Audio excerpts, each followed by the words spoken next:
যারা ভোটার তাদেরকে বলবো, কোনো গোলামির প্রতীকের সাথে যাবেন না, কোনো মাফিয়াতন্ত্রের সাথে যাবেন না, সন্ত্রাস চাঁদাবাজের সাথে যাবেন না।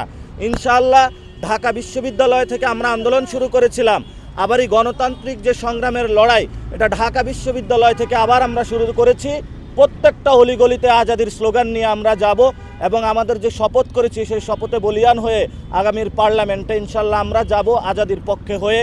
এই দোয়া এবং কামনা রেখেই ইনশাল্লাহ সকল ঢাকা ৮ আসনের ভোটারদের কাছে আমি আহ্বান রাখবো যে আপনারা শাপলাকলিকে বিজয় করবেন, আজাদির পক্ষে থাকবেন, গোলামির পক্ষে থাকবে না, নতুন বাংলাদেশ পুনর্গঠনে সবাই ঐক্যবদ্ধভাবে কাজ করবেন। আজকে ঢাকা বিশ্ববিদ্যালয়ের এখানে ছাত্রশক্তির যারা উপস্থিত হয়েছেন, আমাদের দক্ষিণাঞ্চলের মুখ্য সংগঠক হাসনাত আবদুল্লাহ উপস্থিত হয়েছেন এবং এনসিপির বিভিন্ন ইউনিটের নেতৃবৃন্দ উপস্থিত হয়েছেন, সকলকে ধন্যবাদ জানাচ্ছি। সাংবাদিক ভাইরা যারা উপস্থিত হয়েছেন সবাইকে আপনাদেরকে ধন্যবাদ জানাচ্ছি। আজকে আমরা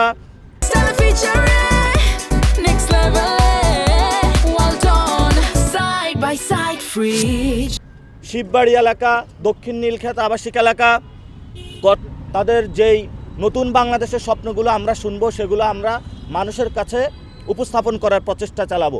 এবং আমরা যে প্রোগ্রাম সাজিয়েছি, আপনাদের মধ্যে একটা ছিল যে আমরা ঢাকা ৮ আসনে ইনশাল্লাহ আমরা হাদিবাইয়ের পথ ধরেই, হাদিবাই যেভাবে হলো নির্বাচনী ক্যাম্পেইন করেছিলেন, আমরা হাদিবাইয়ের পথে থেকে ওই ধরনের নির্বাচনী ক্যাম্পেইনে থাকব।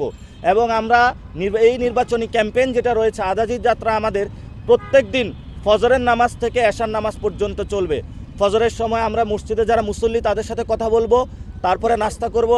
সকাল 10টায় আমরা বিভিন্ন সমাজে যারা মার্কেটে রয়েছে, দ্রব্যমূল্যের বৃদ্ধি রয়েছে, তাদের সাথে কথা বলবো দেশের সমস্যা সমাধানে। দুপুরে নামাজের পরে আমাদের যারা ইয়াং জেনারেশন যুব সমাজ মাঠে আসবে তাদের সাথে কথা বলবো।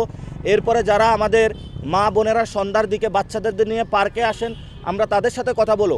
সন্ধ্যায় সারাদিন বঞ্চনার শিকার যারা চাকরিজীবীরা রয়েছেন, তারা যখন অফিস শেষ করে আসবেন, আমরা তাদের দুঃখ এবং কষ্টের কথাগুলো শুনবো, সেগুলো সমস্যা সমাধানের চেষ্টা করব।